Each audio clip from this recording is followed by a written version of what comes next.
Қайырлы күн, сәлеметсіздер ме оқушылар, отырыңыздар. Бүгін сабағымызда екі оқушы жоқ сияқты Балу және Алмасты. Жақсы, бүгін бала біздер Ғабит Мүсіреповтің Ұлпан романын ары қарай жалғастырамыз.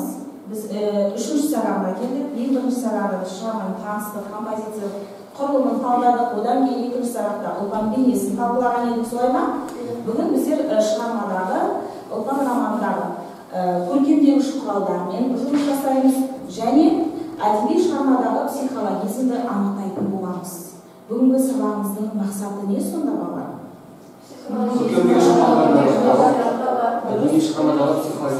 Психологизмді анықтау, яғни романның көркемдік ерекшелігін талдаймыз балалар және оның автор стиліне баға береміз. Түсінікті ғой, иә? Және кейіпкердің психологиялық портретін анықтайтын боламыз. Ендеше күннің жадын жазайық. Бүгін 17-ші ақпан сынып жұмысы деп жазып қойдыңыздар.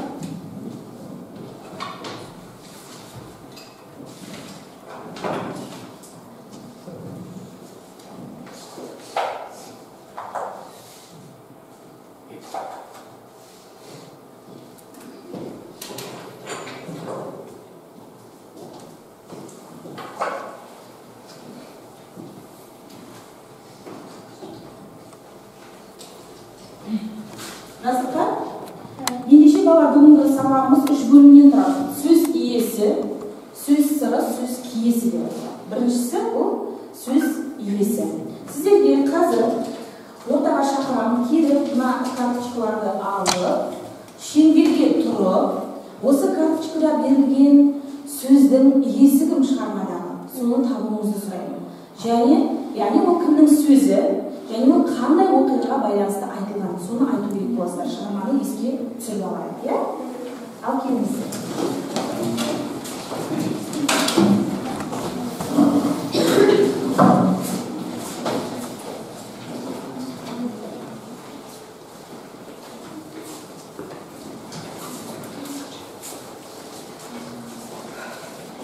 Шеңбер болып тұрайық. Шеңбер болып тұрайық. Келіңіздер. Кеңірек тұрайық та, Алия, Тарина, сіздер кеңірек. Енді бастайық балалар. Еске түсті ма? Кімнің сөз екені? Жадыра бастай қойыңыз. Батырмай, ол өтпесімай, найзагермай, сені де көретін кім бар екен ау. Ұлпанның әкесінің.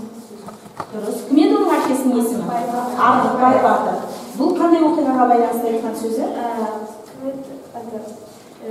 Есеней деген оның еліне айыбын өтеу үшін барған кезде айтылған сөз еді. Солай ма? Жақсы, бұл кімге байланысты айтып тұр? Артықбай кімге айтып тұр бұл сөзді? Жоқ. Дұрыс айтасыз. Сәдірге. Есіңізде бар ма? Сәдірге айтады. Ары қарай.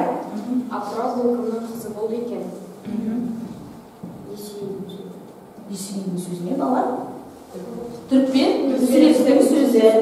Шығарманың қай кезеңінде болатын оқиға? Басында. Ары қарай. Арысымызда әлі етілген жұрт асқақтай сөйлетіп тапсырған еді ағалар. Бұл бізде Ұлпанның сөзі шығарманың басында. Басында қайда келеді? Кіммен кездесетін жері? Есенеймен кездесетін. Дұрыс қой балалар, иә? Жақсы, ары қарай Фатима. Тойды сендер келгенше тоқтатып қойдық жоқ, және нәрестелік болып қалғанбыз. Бұл бізде Түрікпен Мүсіреповтің Ұлпанмен кездескен кезде айтқан сөзі болатын, бұл жинадың отасы бұзылған кезінде. Түйесі бұзылған. Солай ма? Бұл Түрікпен Мүсіреповпен бірге қайда баратын еді Ұлпан? Жасап базарға барады да, даусымызды шығарып айтайық. Ай көркем. Жігітім, сен маған қарамын деп сөйлеспейтін бол. Дұрыс қой балалар, иә? Кімге айтқан сөз еді? Кенжетайға айтқан сөз еді. Солай ма? Ары қарай. Артынеге сөйлем айт, ертең сөйлем беріп қайтамын. Бұл Есенейдің сөзі. Бұл кезде Есеней деген Ұлпанды кездестіреді. Шығарманың басында, иә. Жылдарды Танымайды, солай ма? Ұлпанды танымай қалады. Сол кезде жаңағы айыбын өтеу үшін баратын болады. Солай ма? Балалар ойымызды айтайық, ортаға салайық. Арну. Бірақ күнде үйренеді. Есеней ордасының бәйбішесі сен боласың. Есеней Ол Есенейдің ұлпанға айтқан сөзі ғой, солай ма? Үйленер алдында. Аққыр қара қырларын санамаған екенсіз. Даусыңыз шығаршы даусыңыздан. Аққыр қара қырларын санамаған екенсіз Мүсеке. Кімнің сөзі? Ұлпанның ба? Аққыр қара қырларын, иә, Карина? Есенейдің сөзі. Жаңағы аңшы мүсіреп мақтанып тұрады ғой, иә? Иә, дұрыс, осынша қасқыр бар деп сол кезде айтқан сөзі. Ары қарай. Азғана сауын бие артылғаннан кейін мына самауыр деген сары биеге қарап қалғанбыз. Бұл кімнің сөзі? Самауыр деген сары биеге қарап қалғанбыз дейді. Жоқ. Несібелі ол анасы. Кімнің сөзі? Артықбайдың сөзі. Я кімге айтатын еді? Кімдер келді оның үйіне қонаққа? Есеней. Соған айтатын еді ғой, я? Дәл Карина? Өзіне керегі малын атқанша керек өзіне. Ол ұлпанның сөзі, Есеней өлімнен кейін оның інісіне айтады. Інісіне айтады. Дұрыс қой бала? Қыз баланың қойқылатын қалың малы ғой. Бұл, иә? Артықбайдың сөзі солай ғой? Қай оқиғаға байланысты айтатын еді? Не болатын еді? Су шаш деген жырды айтқан кезде. Иә. Дұрыс, Кенжетай су шашты айтады ғой, солай ма? Қонаққа келіп отырған кезде, сол кезде күрсінеді осы сөзді айтады. Өте жақсы еркен аз. Ары қарай. Қашанға шұбарын паналап қонып қалған үш ауыл біріне кіріліпті, арызын айта келдік Есенейдің сөзі ма? Арызын Есенейге айтып тұрған сөз емес пе? Кімнің сөзі? Мүсіреп. Ұлпанның сөзі. Ұлпанның сөзі бала. Қайдан ұғыр сіздер дұрыс аңғармай қалып тұрсыздар. Қашанға шұбарын паналап қонып қалған үш ауыл кірме күреуіттің арызын айта келдік. Иә, үш ауыл кірме күреуіт. Солай ма? Ұлпанның елі ғой. Ескеріңіздер. Шырағым, арыздың аяқсыз қалмас, аяқсыз қалатын арыз сияқты емес. Бұл Есенейдің сөзі ме? Есеней. Ұлпанға айтылған сөз, бірақ Есеней емес. Есеней кімге мындай жауап берді? Кімге мындай айтты ең басында? Түрікпен мүсірепке. Дұрыс айтасыз, Карина, өте жақсы. Түрікпен мүсірепке айтатын еді ғой, сол кезде Түрікпен мүсіреп не дейді? Қайтып оқып жібер. Шырағым, арыздың аяқсыз қалмас, аяқсыз қалатын арыз емес сияқты. Есеней бір қыз қонақтап шығуға көңіл етіп келген екен. Кәрі шойнақ отбасынан орын бермепті деген атаққа мен қалып жүрсем қалай болады? Есенейдің Артықбай айтқан сөзі. Керісінше Артықбайдың Есенейге айтқан сөзі. Балалар, сөздің иесін табуда кішкене қателіктер орын алды. Бірақ біз еске түсіріп алдық, солай ма? Кімнің сөзі, қандай оқиғаға байланысты айтылған екен, иә? Енді осы сөздер бойынша топқа бөліне ойыңыздар. Қалай бөлінеміз деп ойлайсыздар? Оқиғаға байланысты ма? Кейіпкерлерге байланысты. Кімден? Дұрыс Түрікпен мүсіреп, сосын осы төрт кейіпкердің сөзі болды ғой, байқасаңыздар. Солай ма? Жақсы, ендеше отыра қойыңыздар.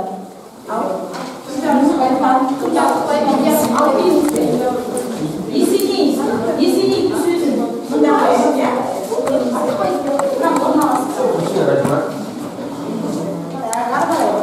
Ұлпан, келіңіздер. Артықбай. Жер қойып, Артықбай. Мүсіреп.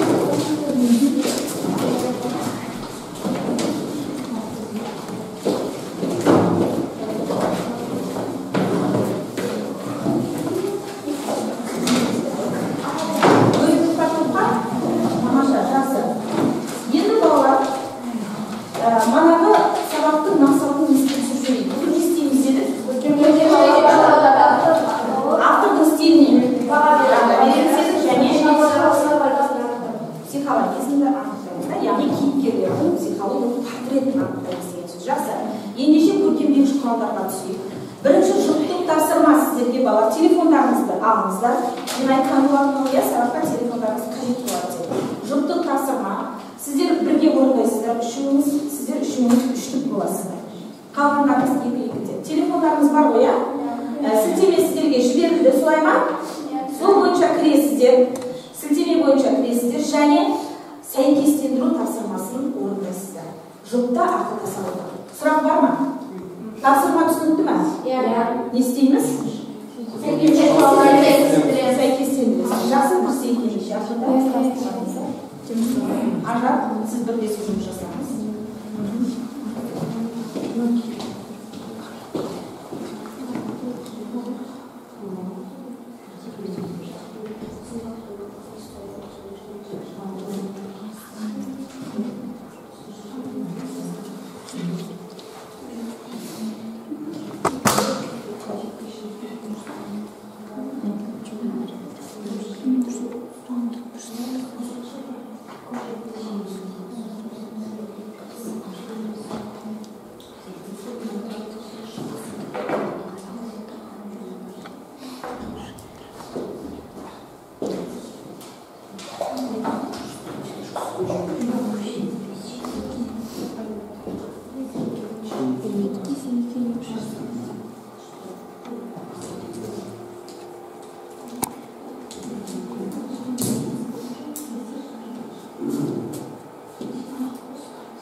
Ayrılmayın, hadi ayakta.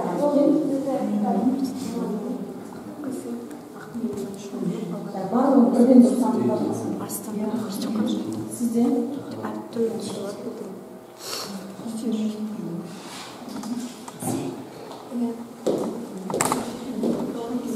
Var mı dursan koruma? Ayrışan sizdeyiz. Ödün tutsan koruma? Bir kaçız, kaysın kaçız?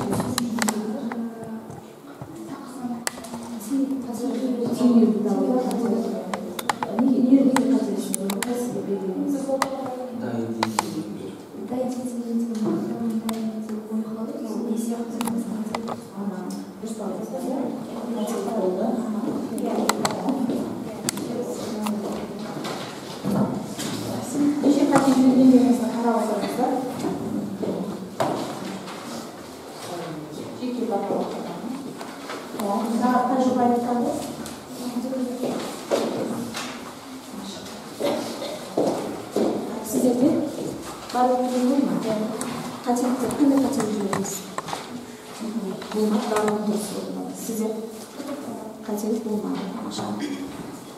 Fazla bakmaklarını yalnız. Size de kaçırıp bulmuşlukta alıyoruz. Daha o paraktara bağlar elbisenizi distriktorlar birliğe kasına özümüzün bağımızda kullanırız. Yılgınca arasında көркемдеуіш құралдарды сәйкестендіріңіз. Тақтаға назар аударайық. Сонымен қалай ойлайсыздар, бұл көркемдеуіш құралдар автор не үшін қолданған, енді соны ойланамыз. Соған жауап беруді айтамыз, иә? Бірінші біздерде оқып жіберейікші. Айның басқа жүйенің арыстанбай дегенді. Арыстанбай, Ақмешімбай, Шұңғыр, қалған ағам есіне. Қалай есіне түсті? Бұл метафора, солай ма? Қай сөз метафора болып қалды? Арыстанбай, солай ма? Бермай дейді. Тамаша, отыра қойыңыз, әрі қарай. Ертең ас оқып қойыңыз, теңеуді оқиықшы, теңеу болып тұрған. Көркемдеуіш құрал. Ақмешім қалған жасқы жайларда келе жатқан жылдың қарапқан қалың қонақта өзекті шіркіндіруге тұяғын тиген соң ақ сырадай бүкіл тістерін жерге қадай бастады. Қайсысы? Теңеу қайсысы? Ақ сырадай бүкіл. Жоқ, соңына болып тұр ғой бұл жерде. Ұстарадай тек қана, иә? Қолыңызға, телефоныңызға қарауыңызға болады сізге көрмей жатса. Қайсысы болды? Ұстарадай өткірдіңіз, иә? Ұстарадай болды. Жақсы отырамыз. Әрі қарай портретті кім оқиды? Портретті оқиды. Радима. Портрет ең мына құшақ бел, сымбат бойы қызыл шырайлы торғылық келіншек шынар болар. Аяғында кестеген етік, ашар да ашы жүзді, көз қиығын құйрығы азғын көтеріңкі сол жақ бетінде бармақ баттасы бар. Бармақ баттасы бар. Бұл кімді суреттеп тұрсың ба? Шынар деген кім еді?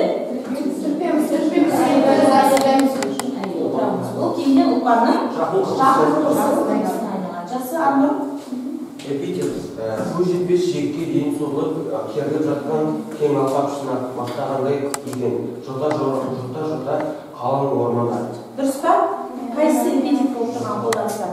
Жұта қалың орман. Жұта қалың орман. Тамаша. Отыра қойыңыз, ары қарай. Карина отыр қойыңыз. Бізде не бар тағы? Аха, отыр қойыңыз. Карина. Өзекті шілікті тың қара жатқан қара отты кең шиыр. Дұрыс қой балар, иә? Метонимия болып тұр. Не себепті метонимия болып тұр? Кең шиыр деп нені айтып тұр негізінде? Өзекті шілікті тың жатқан қара отты кең шиыр. Жерді дұрыс айтасың, иә?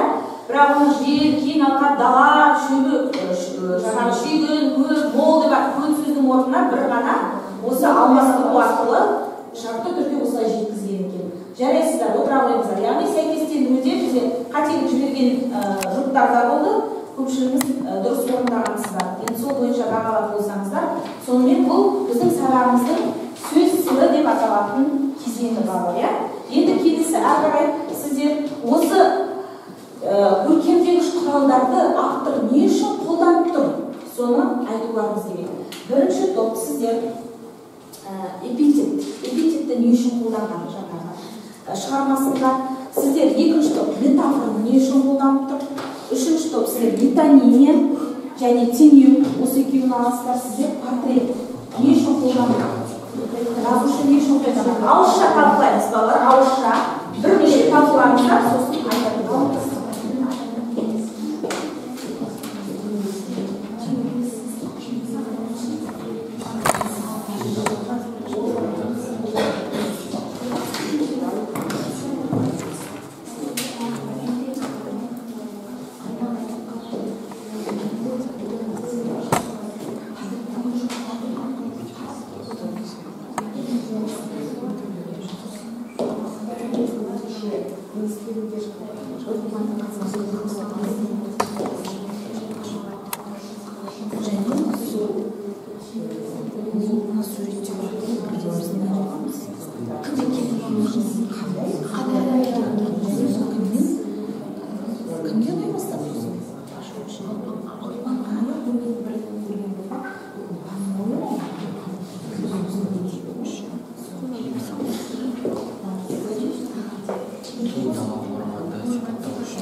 Сіздерде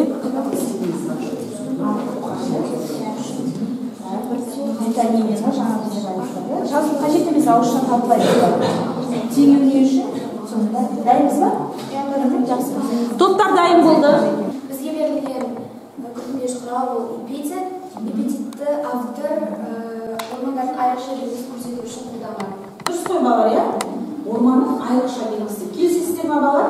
Өте жақсы. Ары қарай екінші метафора ажар. Астармай, аш құсылмай, жойылып қалған аған қала есін ұстап. Бұл бізде Артықбайдың сөзі. Артықбай мұнан Есенейге айтып тұр. Яғни мұнан Артықбай Есенейге айтып тұр. Есенейді арыстанға теңеп балап. Теңеп деп айтамыз ба? Балап тұр. Ұқсатып деп айтамыз. Ұқсатып. Отыра қойыңыз, жақсы. Ары қарай келесі топ метонимия. Бізде метонимия кең шиыр, оның шығармадан қолдану мақсаты даланың байтақ және кең екенін ұзақ сипаттамай қысқаша бір сөзбен алмастырып тұр. Солай ма? Теңеу. Әселжан, автор өзінің шығармасында мағынасын ашу үшін қолданып адамдық атты болса, жылқыны ерекше сипаттап құстарға ұқсатып қыстағадай кіртістерді келісеміз ба балалар? Және отыра қойыңыз, жақсы. Ары қарай келесі топ сіздер. Көркемдегіш құрал ретінде портретті берген. Портрет адам дүниесін ашуға, оқырманды қызықтыру үшін портрет арқылы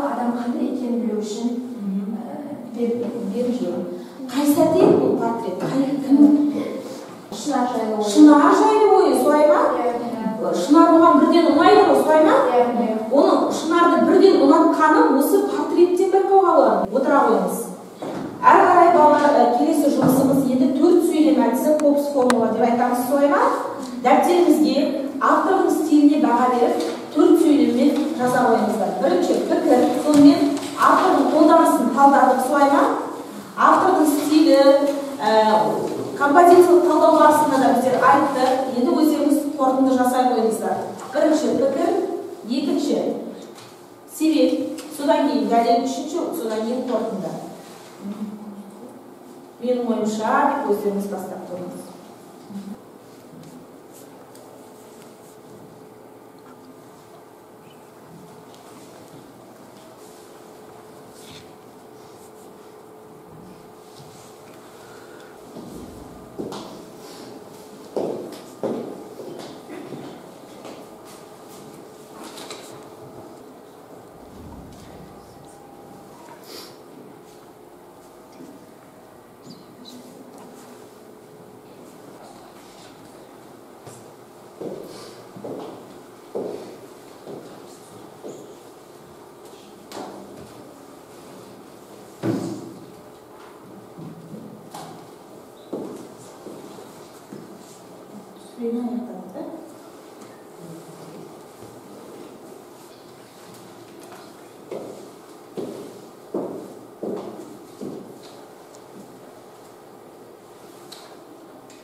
Төрт сөйлем жазу керек болатын балалар аяқтайы.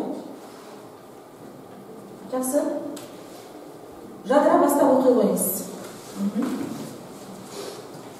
Менің ойымша, автор көркемдегіш құралдарды шығармада атында мағына береді. Себебі бір нәрсені толық тартып жазбай, сол сөздің мағынасын қысқа әрі анық етіп көрсеткен. Оған мысал келтіре болсам, өзекті ішілікте жатқан қара отты кең шірендеп, жердің қаншалықты жақсы екенін көрсеткен. Жақсы, өте жақсы. Қорытынды жасағансыз. Оқи қойыңыз. Менің ойымша, автор бұл шығармада ерекше қолданған, себебі шығарманы оқи отырып, сол замандағы адамдардың тіршілігін ұғамыз. Мысалы, шығармада метафора елестете арқылы сол кездегі өмірлерді сонымен елестете аламыз. Елестете аламыз. Жақсы бала, сонымен біздер көркемдегіш құралдарды талдады және қандай тапсырманы орындадық жаңа? Автор стиліне баға беріңіздер. Ендеше бағалай қойыңыздар өздеріңіздің осы жұмыстарыңызды. Автор стиліне қаншалықты баға бере алдыңыз. Келесі тапсырмаға көшеміз.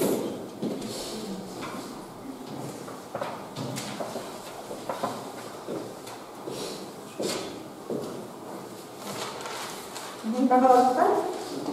Бағалап болса, онда балалар мынадай тапсырмаларды орындайық. Бұл енді сізде топтық жұмыс балалар. Топтық жұмыс. Топ болып орындайсыздар. Бірінші сіздерге үзінді берілген, солай ма? Шығармадан үзінді берілді. Шығармадан үзіндіні оқи отырып, одан кейін жаңағы сауалдар бойынша жұмыс жасайсыздар. Ол үшін бірінші тақтаға назар аударайық балалар. Тақтада кейіпкердің психологиялық портреті жөнінде анықтама берілген. Көркем бейненің сыртқы бейнесімен қоса мінезі, іс-әрекеті және кейіпкердің өзі өмір сүріп отырған қоғамына әсер етуі арқылы оқырман санасында қалыптасатын тұлға бейнесі бұл кейіпкердің психологиялық портреті деп аталады. Қараңыздар, психологиялық портретті жазушы қалай береді? Қандай тәсілдермен береді? Бірінші, ол авторлық баяндау арқылы беруі мүмкін, немесе түрлі диалогтар арқылы беруі мүмкін. Қазір соған мән бересіздер. Сізде берілген үзінді авторлық баяндау ма, диалог па, соған қарайсыздар, иә? Және сол портрет арқылы кейіпкердің жан дүниесін, психологиясын жайып салады. Сонда біз осы тапсырманы орындау арқылы не істейміз деген сөз? Сонда авторлық баяндаударда, диалогтарда біз кейіпкердің психологиясын анықтап жүрміз ғой балалар, иә, құрылымды сабақтарда да. Дәл сол сияқты. Енді сұрақтарды қараңыздар. Барлығыңызға сұрақ бірдей. Осы үзіндідегі басты тұлға кім? Соған сіздер сұрақ дайындайсыздар. Сол кейіпкерге сұрақ дайындайсыздар. Және сіздің сұрағыңызға сол кейіпкер қалай жауап беруі мүмкін? Жауабының болжамын жасайсыздар. Және неліктен олай жауап беруі мүмкін деп ойлайсыздар? Соны кейіпкердің психологиялық портретімен байланыстырып айтасыздар, иә? Түсінікті ме? Сұрақ бар ма? Нұсқау түсінікті болса кірісейік. Сіздерге неше минут қажет деп ойлайсыздар бала? 5 минут, жақсы, 5 минутта талқылайық. Ал кірісейік.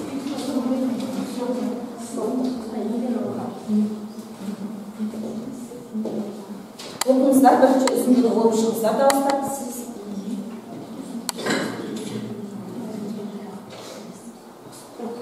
Біреуіміз дауыстап оқуға болады.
Ұлпанның қандай оқиға болатын еді? Жаңағы Есенейлер ұлпан үйіне келіп отырғанда, Артықбай батырға айыбын өтеу үшін келіп отырғанда. Иә, ат дұрысы дейді ғой, солай ма? Сосын кіріп келеді, кім жетті ол? Кіріп келеді. Есеней отырған кезде, иә? Қараңыздар, кім кіріп келеді? Сәдір. Осы оқиға қараңыздар.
Жақсы. Аяқтадық па балалар? Аяқтасақ, онда мына топтан бастайық. Мүсіреп тобы келіңіздер. Қалған топтар тыңдаймыз, ой қосуға болады. Тойдан да даушылардан да сұраншылардан да ұлпан әбден қалжақ қалады. Оның бойы үйренген, кездесемізде боламаған күлді. Біресе сұраншақтардың көптігіне ыза болып, Есенейдің бар байлығын таратып бергісі келеді. Біресе керей уақыттың осынша даукестігіне ыза болып, құлдыртып тастағысы келеді. Ақылды болса да ақыл аузы деп аталатын даналық аузы әлі шықпаған жас әйел. Көзі үйренгенге көндіге алмай жүр. Сұрақ, осында жағдаяттың болатыныңыз білдіңіз бе? Кімге сұрақ балалар? Ұлпанға. Мен осы ауылға келердің алдында халық осыны бастан кесіп жатқанын мүлдем білмедім. Ал ауылға кірген сәтте осындай оқиғалар көп болатынын болжай бастадым. Бұл кімнің жауабы? Ұлпанның жаңа сұраққа осылай жауап беруі мүмкін деп тұр. Ары қарай? Біз Ұлпан осылай жауап береді деп санаймыз, себебі Ұлпанның ішінде күйінші және таңданысы болды. Ол басшысының байлығына және оның халқының кедейлігіне іштей ызаланды. Таңғалы, таңданыс болды іште, солай ма? Әрі ызаланды, иә? Балалар тапсырманы орындай алды ма? Иә. Бұл соғып қояр, ендеше. Ары қарай екінші топ, артықбай тобы келіңіздер.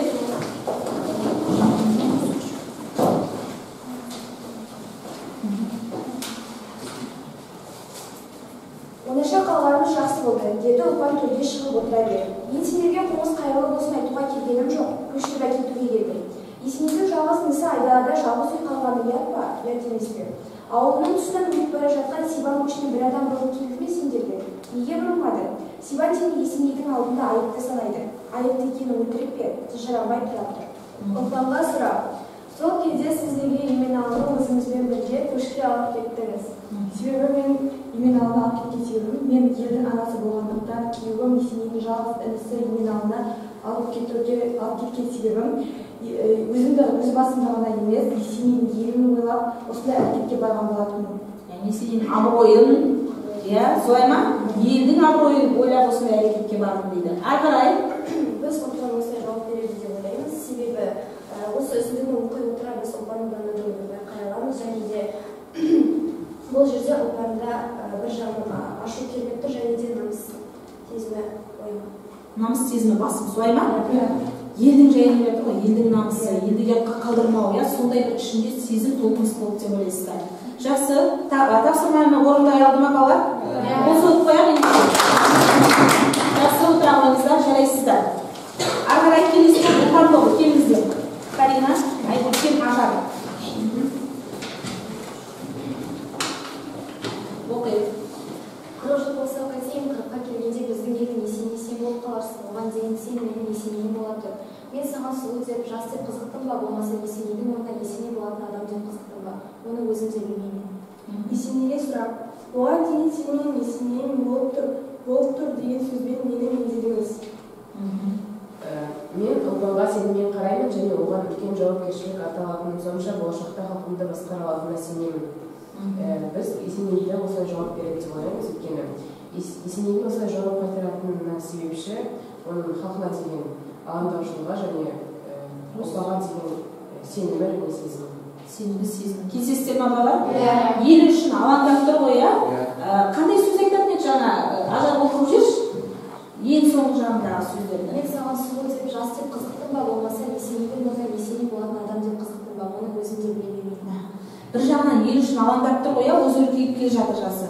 Елді абыроймен басқаратын, сондай бір дана, парасатты жан деп танып тұр ғой Ұлпанды бір жағынан, иә? Міне сол сәтті керемет жеткізіп тұр бұл топ. Қол соғамыз ба балалар?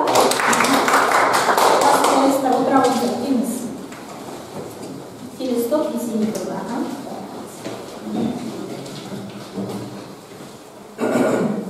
Садыр жігіттерге айдап әйткен соң, ұлпан әкесінің қасына отырып кетеді, жылай бастады. Қонақтарына аразын айтқандай өксіп жылап отыр. Не деген қорлық? Бұл күнге дейін ешкім бетіне қарсы келіп көрмеген. Ерке өскен ұлпан малға сатылып кете беретін көп қыздың бірі екен-ау.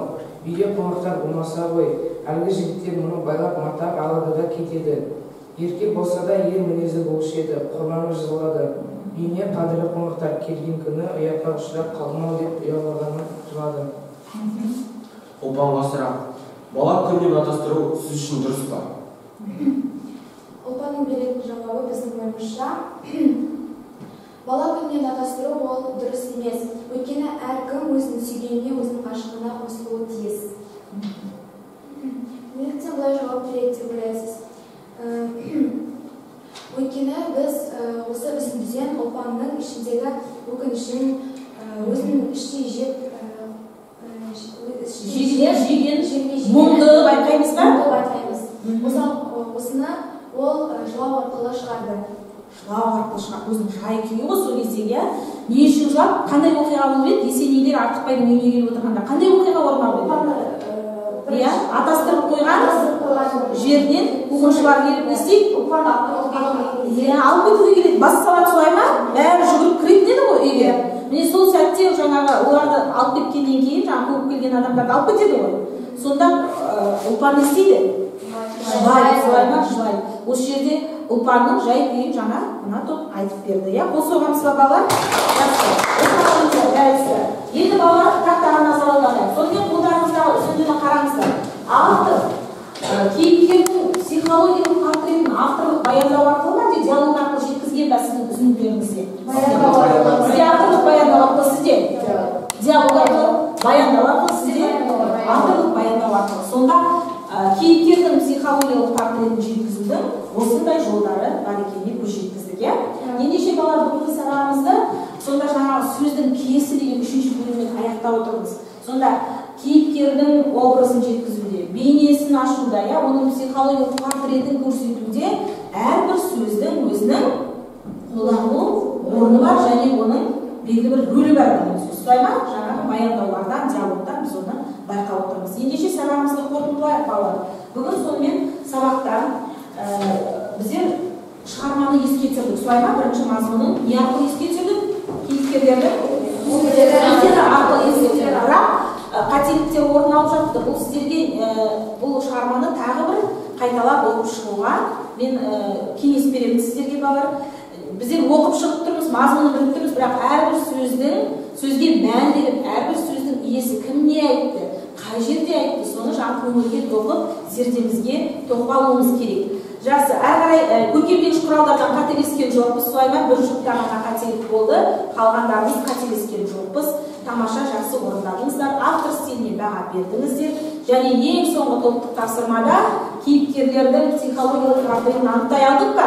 Анықтай алдық. Сол үшін бұл тапсырманы да сіздер өте жақсы орындап шықтыңыздар. Енді әрі қарай сабағымыздың қорытындысында кері байланыс парағын толтыруыңызды сұраймын балалар.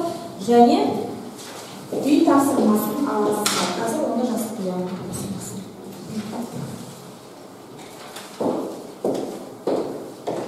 Жетті ме барлығымызға түгел? Сіздің топта жетті ме? Аға жаза қойыңыз, иә?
аттарыңызды жазып.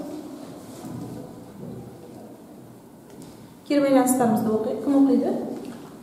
Әлия оқиды. Сабақта нені талқыладық? Ұлпан шығармасын тереңірек талқыладық және авторға баға беріп кейіпкерлердің психологиялық жай-күйін талқыладық. Тасымаларды орындау қандай кедергілер болды? Тасымал орындауда ешқандай қиындық және кедергі болмады. Қандай тағдырда жақсартуымыз керек? Ұлпан шығарманы тағы бір жақсылап оқып шығу қажет. Тамаша, өзіңізге жақсы кері байланыс жасадыңыз. Тағы да кім оқиды? Анар оқимыз ба?